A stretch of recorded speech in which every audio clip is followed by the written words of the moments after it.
So, ladies and gentlemen, I want first of all to acknowledge the organizers to give me the opportunity to speak about the biogenic amine substrate of SSAO that influence the adipose tissue gene expression and hormones that influence glycemic control in obese and diabetic mice. So this work was performed in Toulouse, and I have first of all to present a little bit the dietary amine. So this kind of amine are found in food and beverage, such as histamine, which is well known to be present in seafood, but also plenty of other polyamine. Tyramine is well known to be present in the wine and cheese, but the wine and cheese party will be later on, so I will focus your attention on benzylamine, which is one of the numerous amines that can be found in a vegetable. And as you can see in this old table from a book entitled Food Chemistry, benzylamine is present in spinach, in carrots, in celery, lettuce, at concentrations at around 6 to 10 milligrams per kilo. So benzylamine is really a dietary food. Other amines that can appear during the food process or during the digestion is out of the scope here. And I have to mention that tyramine is well recognized as a biogenic amine, since it is present at trace, at the level of trace in blood, while benzylamine has been detected in a human lung exhalate, but it is not still characterized as really a biogenic amine. In fact, benzylamine is much known at the laboratory as a reference substrate of the following enzyme, which is the semi-carbazide sensitive amine oxidase. So, like other amine oxidase, much more well known, like the monoamine oxidase, SSAO catalyzes the following reaction. So, any given amine, which is a substrate in the presence of oxygen and water, can give the corresponding aldehyde, hydrogen peroxide, and ammonia. SSAO is encoded by the gene AOC3, and AOC meaning amine oxidase copper containing. And this SSAO is identical to the vascular adhesion protein 1. But I want to focus your attention on the fact that the SSAO VAP1 activity is substantial in the adipose tissue. And here in this picture, you will see different tissue of the wild-type mouse. And you can see that in the intra-abdominal white adipose tissue, the activity is much more greater than in the subcutaneous white adipose tissue, greater than in a bat, and than in many other tissue, even if previously they were considered as a reference for this enzyme, like aorta and intestine. And obviously, the mice knockout for the AOC3 genes, which were developed by Sirpa Jalkanen in Turku, Finland, has no expression of this activity, whatever the tissue. If we look to the previous hypothesis we had in the laboratory, is that fat cells have a lot of SSAO and perhaps have not only making the scavenging activity of the amine oxidase, which is to eliminate the amine, but perhaps use the amine oxidase end products. First of all, let me visualize the SSAO, as you can see, which is labeled here in green at the surface of adipocyte, because within the tissue, SSAO is expressed mainly on the adipocyte cells. So, if we go now to this part of the slide, you can see that our hypothesis was that benzylamine can be oxidized by SSAO, like tyramine is oxidized by monoamine oxidase, and both amine can give the generation of hydrogen peroxide, which in turn inhibit tyrosine phosphatase, and several of these protein tyrosine phosphatase belong to the turn-off of insulin signaling. So there is an activation of the GLUT4 translocation and an increased glucose uptake. And also there is an inhibition of lipolysis via an inhibition of the phosphorylation of hormone-sensitive lipase. And this is not only existing in the mouse, but was also verified in various animal species. For example, in this tree figure, you can see the glucose transport in rat, in mouse, and in man adipocyte. And if you focus on the white bar, you can see that the basal glucose transport is strongly stimulated by insulin here in the rat adipocyte, and this is the maximal dose. If you compare, benzylamine has a very weak effect here, but if vanadium at 0.1 millimolar is added in the medium, you can see that vanadium has quite no effect on the basal glucose transport, no effect on the insulin-stimulated transport, but it allows to detect a strong synergy between benzylamine and vanadium, and this gives up to 80% of the insulin effect on glucose transport. This can also be seen in mouse adipocyte, but in human adipocyte, you can see that there is no more potentiation between vanadium and vanadium plus benzylamine, with benzylamine and vanadium. But nevertheless, you can see that in man, it is important that the effect of benzylamine is not so negligible because it represents quite a twofold increase above the basal level, and the insulin in this species is much less active than in rat, since you have a maximal increase of 3 to 4-fold factor. Quickly, I have to make a little bit of pharmacology. The effect of benzylamine and vanadium disappear after SSAO blockade. It also disappears in AOC3 knockout mice, and it also disappears when fat cells are incubated with antioxidants. Continuing with the pharmacology, I will show you here very quickly that the effect of the end product of benzylamine oxidation are mainly regarding hydrogen peroxide and not benzaldehyde and ammonium. And as you can see in this picture, the glucose transport is measured here, and you have the maximal effect set at 100% with insulin.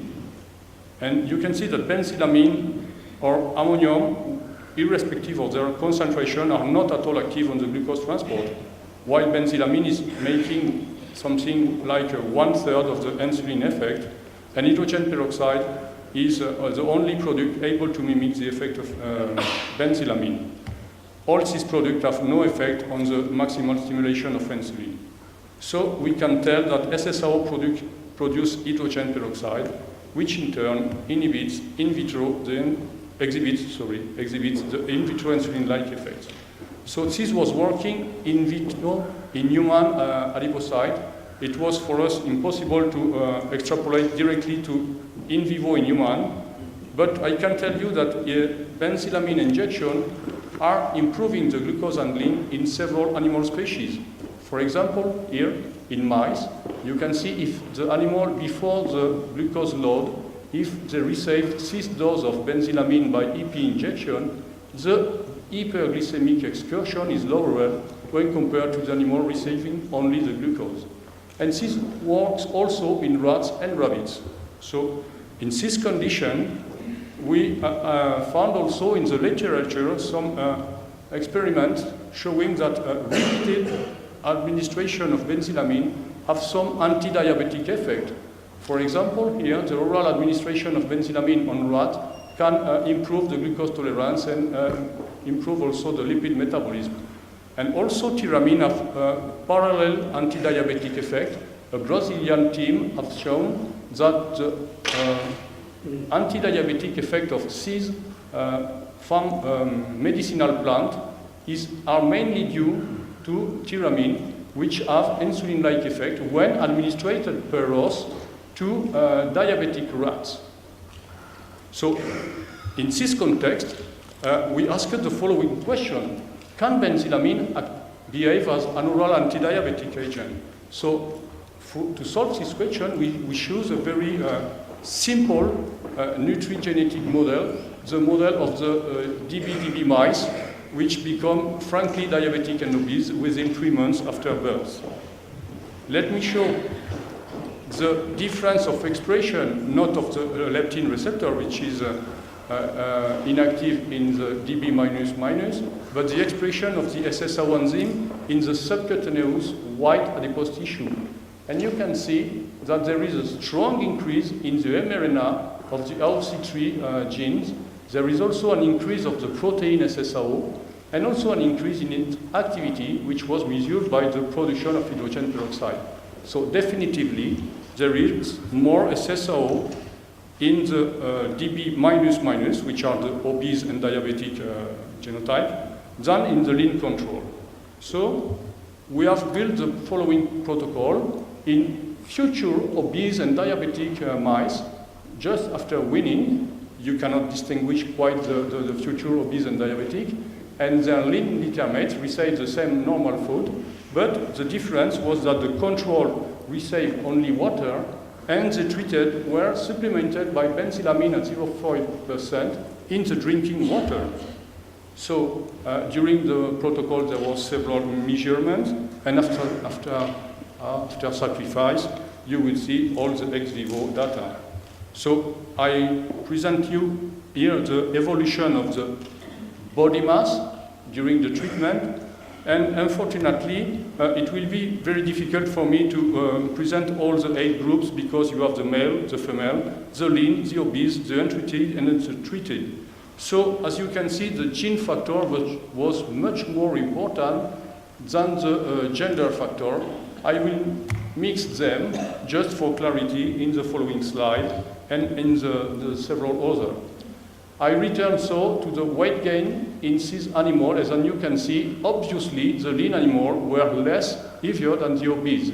But the treatment of the benzylamine drinking, and here you have the number of male and female in each group, in each littermate, benzylamine was totally inactive on the body weight gain. On the food intake, on the contrary, benzylamine was decreasing the food intake irrespective of the genotype. And we can say that benzylamine, in the case of the obese animal, were limiting the food intake by 13 to 15%. As there was no decrease in food, as there was a decrease in food intake and no decrease in body weight, we can say that there was an improvement of food efficiency in the treated animal. So now, what about the most important parameter, the non-fasting blood glucose during the treatment? As you can see, the lean were totally normoglycemic, and benzylamine does not change anything. While the future obese animals were exhibiting a constant increase in their hyperglycemia, reaching very dramatic value. And what did benzylamine? It reduced the severity of this hyperglycemia. So the supplementation has a good effect on the hyperglycemia, but it could be by increasing the leak of glucose, for example, in the urine emission. We will see that later. Just before, let me show you the fasting blood glucose, and even in fasting conditions, there was an anti-hyperglycemic effect of benzylamine. And you can note that in the lean animal, there was not at all an hypoglycemic of benzylamine, since both animals were totally normal glycemic. So if we look now to the daily urine production and the glucose urinary output, you can see that obviously the lean animal have no problem with the urine emission and no glucose in the urine, while the future obese and diabetic were increasing day by day, week by week, their urine emission and their glucose urea. And this was almost normalized by the benzylamine supplementation. So we can say that the reduction we found in blood glucose was not due to a leak of the glucose, but to an increased metabolism, an increased utilization in the peripheral tissue. What about the water consumption? It was in parallel with the urine emission, absolutely normal and unchanged in the lean animal, unchanged by the treatment, while benzylamine drinking obese mice were experiencing a lower drinking habit than the other. Due to this water consumption, it was possible to calculate the administration of the benzylamine in this treated animal being around 4,000 micromole per kilo and per day. So benzylamine did not affect the drinking in the lean animals, but reduced the polydipsia of the obese and diabetic one. Now we switch quickly to several parameters at the time of sacrifice. Here are the lean and their littermates which were with the leptin receptor deficiency. As you can see, the red are the disturbance induced by the gene deficiency, and the green figure are the effect of the benzylamine treatment. One very surprising effect of benzylamine was that there was a further increase of the subcutaneous adipose tissue when compared to the obese, obviously when compared to the lean, untreated or treated animals.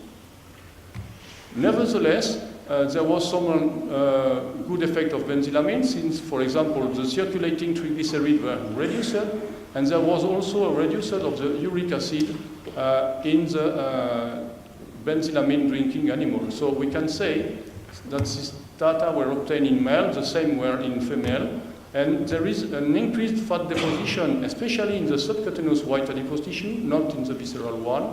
There was a lowered circulating triglyceride and the lowered uric acid.